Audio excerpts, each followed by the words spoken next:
kemajemukan dan persekutuan untuk merawat kerukunan dihasilkan di antara anak muda yang justru berbeda pandangan politik, berbeda keyakinan religius, tapi ada niat yang benar-benar tulus sehingga ada percakapan yang sejat, yang otentik, tanpa batas, tanpa ragu, percaya diri. Dua anak muda bicara tentang agama, bicara tentang akibat sosial dari perbedaan, tapi betul-betul karena yakin bahwa hanya dengan percakapan terbuka kerukunan itu bisa dieratkan. Jadi itu dasar etis dari penyelenggaraan atau melibatkan masyarakat, mesti ada dasar etisnya, yaitu kegembiraan untuk merayakan keberagaman. Kita nggak bilang lagi merayakan perbedaan, mengolah perbedaan, enggak. Perbedaan itu terberi oleh alam. Yang kita olah adalah keberagamannya. Nah, saya ingin supaya kata keberagaman diaktifkan lagi, merayakan keberagaman. Kalau perbedaan seolah-olah ada distansi, Anda berbeda dengan saya jelas perbedaan itu ada. Tapi mengolah keberagaman itu yang menjadi dasar dari kerukunan. Jadi mengolah keberagaman adalah dasar menumbuhkan etika kerukunan.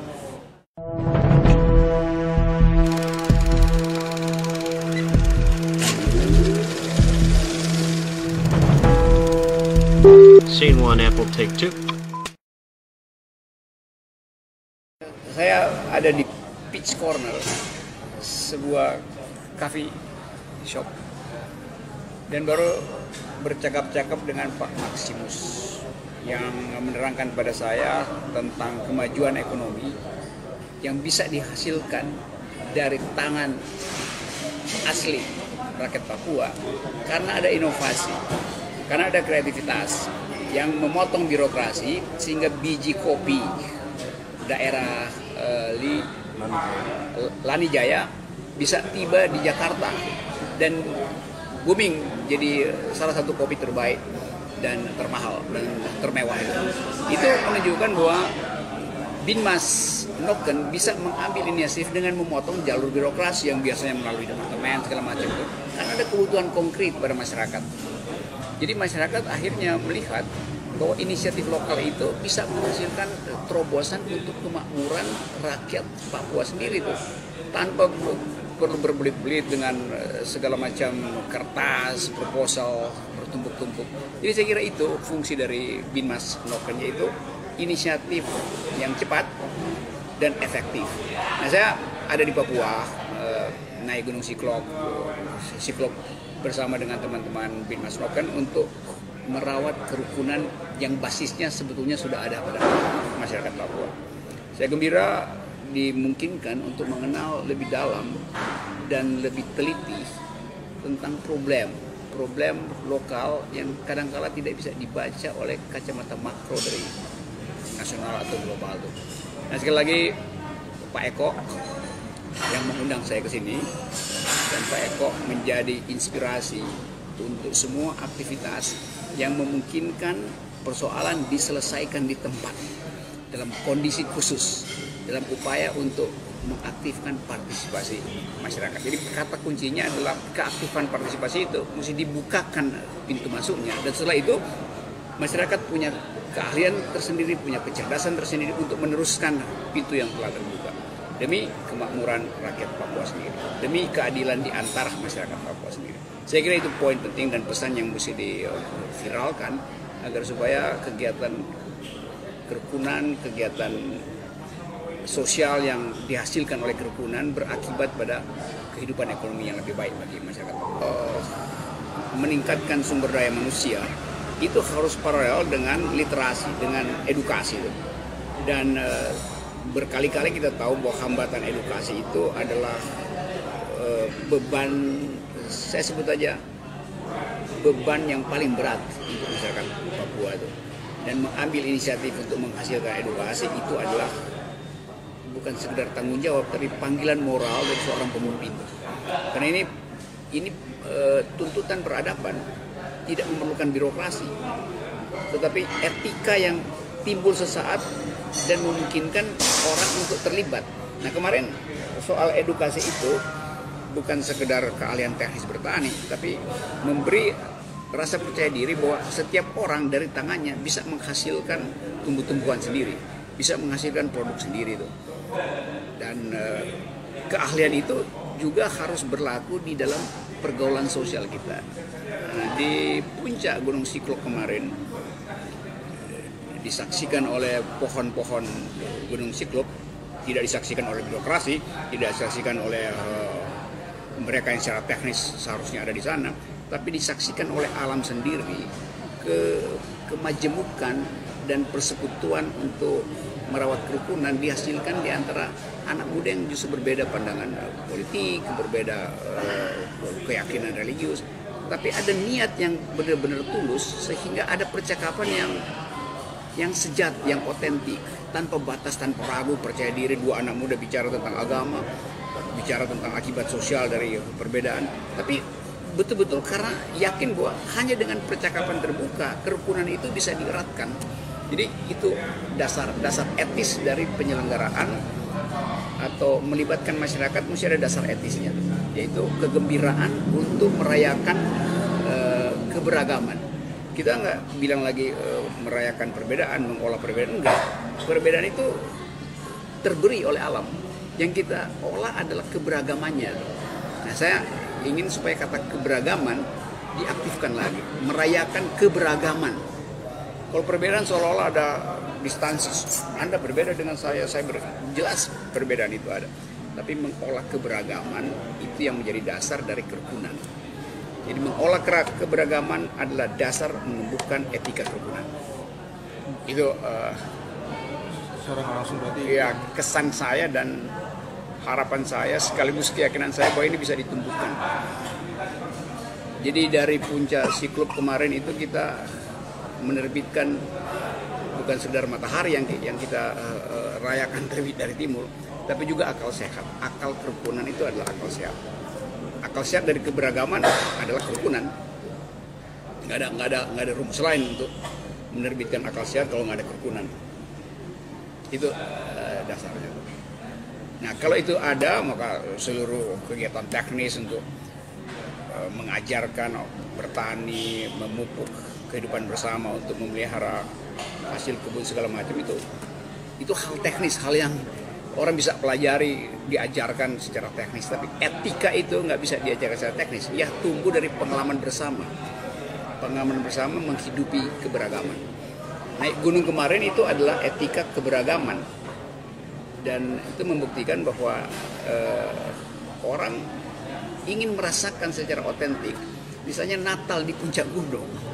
Terus saya memberi kuliah tentang etika lingkungan di puncak gunung.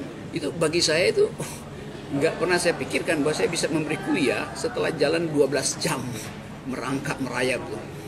Jadi kita merayap untuk menghasilkan sesuatu yang otentik. Lalu kita turun dengan kecapean karena merasa berhasil, bukan sekedar puas tapi berhasil. Berhasil artinya sama-sama menikmati itu. Kalau puas mungkin cuma saya yang puas memberi kuliah, atau mungkin cuma komunitas itu yang puas menerima kuliah. Tapi berhasil artinya sama-sama tahu bahwa ini berakibat baik untuk masa depan. Bima Snoken ini semacam kurikulum alternatif gitu. Setelah macetnya semua kurikulum negara, kurikulum civil society, jadi macet karena tidak cukup energi untuk menghasilkan terobosan. Nah, terobosan itu yang menghidupkan ulang energi yang ada. Jadi Bima Snoken ini semacam mesin baru untuk menghidupkan mesin-mesin lain yang sebetulnya punya potensi yang sama untuk kembali menggerakkan energi positif, energi keadilan, energi harapan dari masyarakat. Jadi sekali lagi senang saya mengetahui bahwa sebuah inisiatif telah dihasilkan. Dan akan diingat sejarah bahwa dari bumi Papua ada kurikulum etika publik, ada kurikulum kerukunan. Ini kurikulum kerukunan loh yang dihasilkan justru bukan melalui fasilitas formal. Jadi orang bilang ada voluntarisme, ada kerelaan untuk memberi sedikit. Mungkin semua orang bisa memberi, tapi memberi sedikit yang betul-betul otentik dari dia tuh. Itu dasarnya kenapa Bima Snoken ini bisa berhasil, atau dasarnya telah dicapai karena kerelaan untuk memberi sedikit sesuatu yang betul-betul milik dia, bukan diambilkan dari orang diberikan, tapi milik dia. Jadi dari nurani, dari kebersihan untuk melihat masa depan, Dari situ kita menyumbang. Kita menyumbang masa depan dari hal yang paling otentik yang kita punya, yaitu keinginan untuk rukun. Soal teknis memperluas, memperlebar, tetapi fondasinya harus ada dulu di dalam tim inti Bimas Noken ini. Jadi ada semacam small group kecil, tetapi aktif dan otentik, dan percaya bahwa kurikulum ini bisa menghasilkan yang tadi sampai ke perbedaan yang sangat fundamental soal ideologi, soal identitas. Karena itu sebetulnya membangun kepercayaan. Sekali kepercayaan dihasilkan, maka kerukunan itu akibat yang tak terhindarkan itu.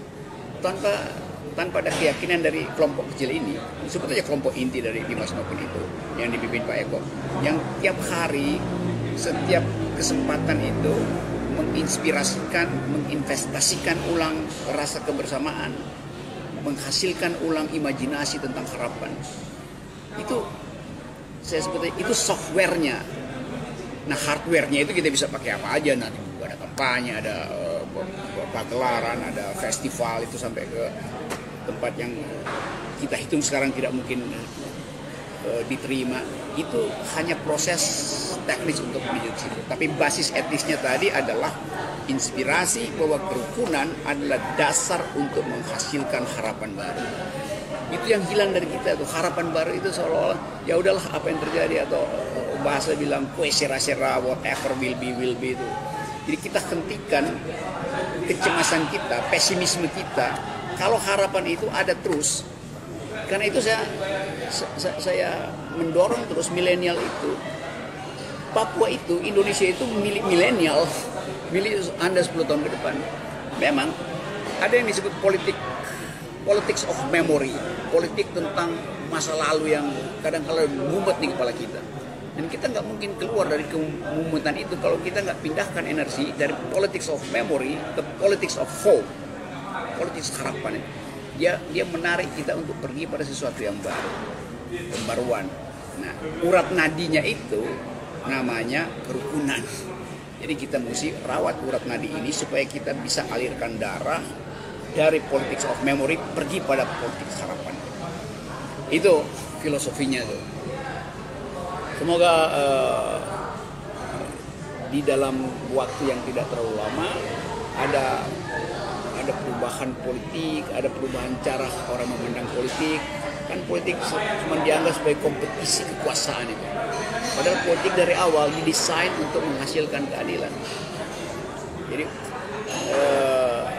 fasilitas itu yang disediakan oleh Bimas Noken, menghasilkan politik melalui fasilitas keadilan, bukan kompetisi kekuasaan itu. Dan ini yang mesti didorong oleh teman-teman muda agar supaya anggota legislatif di Papua, birokrasi, eksekutif mengerti ini, bahwa ini adalah investasi atau kurikulum pendidikan etika publik menyangkut seluruh masyarakat. Nah, saya masih melihat ada semacam sinisme dari birokrasi atau menganggap wah ini kan non mainstream. Ini justru yang non mainstream itu yang sering kali menghasilkan perubahan yang berkualitas. Jadi intinya sekali lagi kultur untuk merawat harapan adalah kultur milenial. Orang yang udah tua, orang yang udah otoriternya udah membeku nggak mungkin lagi. Jadi plasticity, kelenturan untuk melihat harapan ada pada milenial. Dan itu yang diisi sekarang oleh Bimas Noken. Yang sebetulnya tugas politisi, tapi politisinya mungkin masih kekurangan ide. Jadi politisi harus belajar dari sini, bukan mensinisi ini, justru mereka belajar dari sini. Jalan baru untuk menghasilkan Papua yang tercerahkan. Itu kemarin saya pakai metafor, kita terbitkan akal sehat dari puncak Gunung Siklop bersamaan dengan terbitnya matahari pagi. Dari timur matahari terbit, dari timur akal sehat kerukunan terbit.